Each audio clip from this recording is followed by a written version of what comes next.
नरसिंह मेहता गुजरात के एक बहुत बड़े सेठ के यहां उनका जन्म हुआ था। उनके माता पिता जल्दी ही स्वर्ग सिधार गए। नरसिंह मेहता के एक बड़े भैया थे जो पढ़े लिखकर पुलिस अधिकारी बने, और नरसिंह मेहता बेचारे बड़े सीधे साधे भोले भाले, शरीर से कमजोर, पढ़ लिख भी नहीं पाए। दादी ने देखा किसके माता पिता अर्थात मेरे बेटे बहु स्वर्ग सिधार गए हैं, अगर मैं भी नहीं रहूंगी तो पता नहीं इसका ब्याह काज होगा कि नहीं होगा। दादी ने बचपन में ही नरसिंह जी का ब्याह करवा दिया। नरसिंह जी को 2 संतानें हुई, एक पुत्र और एक पुत्री। पुत्री का नाम रामा। समय आने पर पुत्री का विवाह कर दिया। वो विदा होके अपने ससुराल चली गई। बड़े भाई की नजर संपत्ति पर थी, उसे पता था कि फक्कड़ है, भगवान के भजन गाता है, अपने हिस्से की प्राप्त हुई संपत्ति को किसी न किसी को दान दे देगा। इसलिए बड़े भाई ने उनको, नरसिंह मेहता को लात मारकर घर से बाहर निकाल दिया। उनके हिस्से की सारी संपत्ति पर कब्जा करके बैठ गया। भाई संपत्ति बांटने के लिए नहीं होना चाहिए, भाई विपत्ति बांटने के लिए होना चाहिए। यह धर्म वो भूल गया। नरसिंह मेहता आए, भैया आप मेरे लिए पिता के समान हो, भाभी आप मेरे लिए माता के समान हो, आपने जो किया है मेरे अच्छे के लिए किया है, आप लोगों का बहुत बहुत धन्यवाद। ऐसा कह के उस डेहरी को माथे से लगाया और फिर कभी जीवन में लौटकर उस डेहरी पे वापस नहीं आए।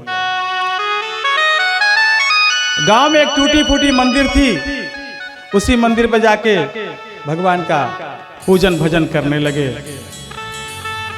गांव की औरतों ने सोचा कि बेचारा सीधा साधा है, भगवान का भगत है, इसको इसके भाई ने घर से निकाल दिया है। तो औरतों ने आपस में नियम बना लिया कि सोमवार को बहन तुम खाना दे देना, मंगलवार को मैं, बुधवार को तुम दे देना। इस तरह से सबने दिन को बांट लिया। इसी प्रकार अपना कीर्तन भजन करते हुए अपना जीवन चलाने लगे। उधर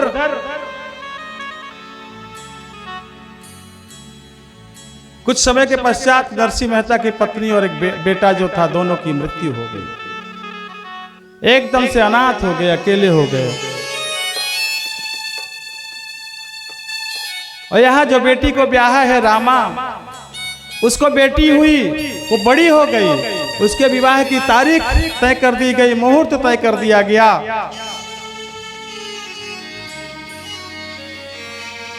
रामा के ससुर ने पंडित को बुलाया, बोला भात की पत्रिका लिखो। गुजरात में होता है, ये परंपरा है, वहां जब किसी लड़की की शादी होती है तो उसके ननिहाल से भात आता है, जैसे अपने यहाँ सगुन कहते हैं।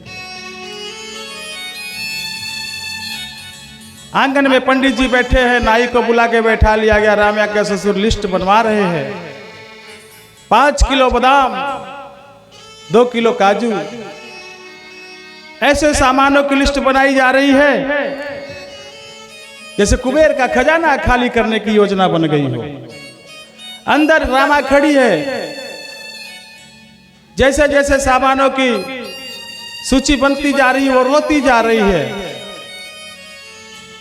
रोते रोते उसने दरवाजे को धीरे से खटखटाया। रामा के पति ने उसकी तरफ देखा, इशारा किया अंदर आना। जैसे ही रामा का पति अंदर आया है, रामा ने कुंडी लगाई और सर पर से साड़ू का पल्लू उठा करके पति के पैर पे रख दिया, अपने सर को रोने लगी। इस पत्र को रोको, इस पत्र को रोको,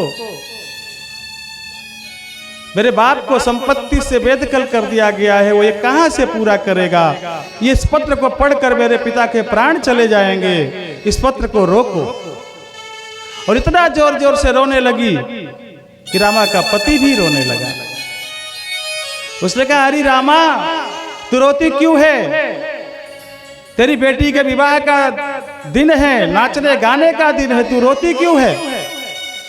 उसने कहा नहीं, इस पत्र को रोको, मुझे वचन दो तुम इस पत्र को रोकोगे। उसके पति ने कहा पत्र तो नहीं रोक सकते रामा। फिर तहाड़ मार के रोने लगी। रामा को बहुत उठाने का प्रयास किया, उसके पति ने उठी नहीं, बोली मैं तभी आपके चरणों से अपने सिर को उठाऊंगी जब आप मुझे वचन दोगे। उसने कहा ठीक है तुम उठो तो सही, क्या वचन चाहिए।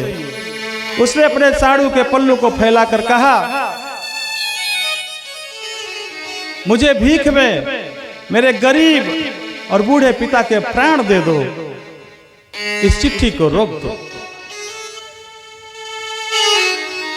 रामा के पति ने कहा तुम चिंता मत करो रामा, चिट्ठी तो नहीं रोक सकता, चिट्ठी तो जाएगी, पिताजी ने जिद पकड़ रखा है, लेकिन मैं इसमें ऐसा कुछ जरूर करवा दूंगा कि तुम्हारे पिता को कोई कष्ट नहीं होगा।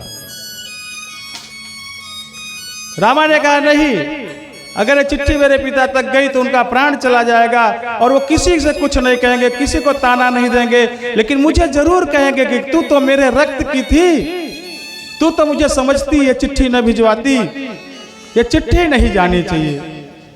रामा के पति ने कहा मुझ पर विश्वास रखो, मैं कोई न कोई रास्ता निकालूंगा। तब जाकर रामा ने अपने पति के पैर छोड़े हैं और नाई जब से चिट्ठी लेके चला है तब से रामा अनमनी सी हो गई है, न खाती है न सोती है, दिन भर रोती रहती है। क्या है मेरा गरीब पिता जब इस चिट्ठी को पढ़ेगा तो इस पर क्या बीतेगी, कहाँ से लाएगा इतना, अरे जिसको 2 रोटी का जुगाड़ नहीं है वो इतना सामान कहाँ से ला कर देगा। पिता और पुत्री का संबंध गंगा से भी पवित्र है।